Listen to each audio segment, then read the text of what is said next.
రైతు సోదరులకు స్వాగతం. సన్నబియ్యం ధరలు దారుణంగా పతనమయ్యాయి. తెలంగాణలో పెద్ద ఎత్తున సాగు చేశారు. తెలంగాణ ప్రభుత్వం క్వింటాకి 500 బోనస్ ఇస్తుంది కాబట్టి కొంతవరకు రైతులు ధాన్యం అమ్ముకోవడంలో ఇబ్బందులున్నా అమ్ముకోగలుగుతూ ఉన్నారు. అయితే ధాన్యం ధరలు మాత్రం ఆశించిన మేర లేవు అనేది క్లియర్.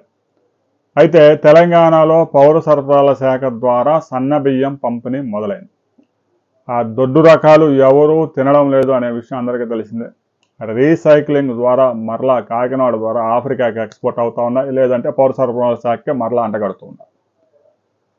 కేంద్ర రాష్ట్ర ప్రభుత్వాలు ఒక కిలో బియ్యం వేయడానికి 43 రూపాయలు ఖర్చు చేస్తూ ఉన్నప్పుడు జనం తినని బియ్యం ఇచ్చి ఉపయోగం ఏముంది? మరో 10 రూపాయలు ఖర్చు చేసి సన్నబియ్యం ఇవ్వండి అని చెప్పేసి తెలుగుదేశం పార్టీ సీనియర్ నేత జ్యోతుల నెహ్రూ ఈ డిమాండ్ తెర మీద తీసుకొచ్చారు. గత వారమే మనం ఒక వీడియో చేసుకున్నాం.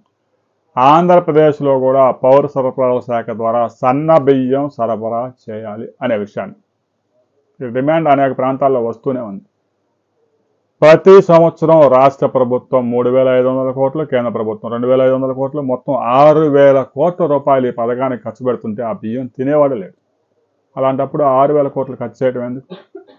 ఎలాగో కేజీకి 43 రూపాయలు కేంద్ర రాష్ట్ర ప్రభుత్వాలు ఖర్చు పెడుతూ ఉన్నాయి కాబట్టి మరొక 10 రూపాయలు ఇచ్చి సన్నబియ్యం కొనుక్కోమంటే పౌర సరఫరాల శాఖ ద్వారా వినియోగదారులు ఆ బియ్యం తీసుకుంటారు. 10 రూపాయలు ఇచ్చి ఉపయోగించుకుంటారు, వండుకొని తింటారు. ఉపయోగపడని బియ్యం దాన్ని ఆ సాగును కూడా తగ్గించుకుంటే మంచిది. తెలంగాణలో దాదాపుగా 90% అయితే సన్న రకాలే సాగు చేశారు.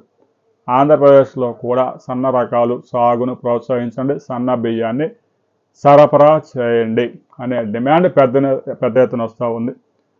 ఆహార భద్రత, జాతీయ ఆహార భద్రత కొనసాగాలి అంటే ప్రజలు తినే ఆహార ధాన్యాలు ఇవ్వాలి.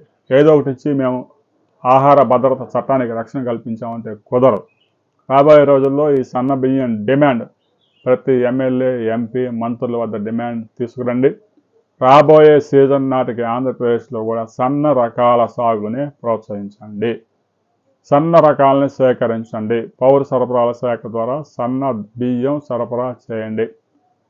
అలా చేయకపోతే రాబోయే రోజుల్లో ఎన్నికల నాటికి ఇది ఒక పెద్ద హామీగా ప్రతిపక్షాలకి ఆయుధంగా దొరికే అవకాశం ఉంది. తెలంగాణ ప్రభుత్వం ఈ విషయాన్ని గుర్తించి ముందుగానే సన్నబియ్యం పంపిణీ ప్రారంభించింది. అక్కడ సక్సెస్ అయింది. అక్కడ అవలంబించిన విధానాలను ఆంధ్రప్రదేశ్లో కూడా అమలు చేయాలి. ఇదే విషయాన్ని జ్యోతుల నెహ్రూ కూడా తెర మీదకి తీసుకొచ్చారు. రాబోయే రోజుల్లో ప్రతి ఒక్కరూ సన్నబియ్యం డిమాండ్ తీసుకురండి. ఇదే విషయం మీకు కనుక నచ్చితే కామెంట్ చేయండి, లైక్ చేయండి, సబ్స్క్రైబ్ చేసుకోండి.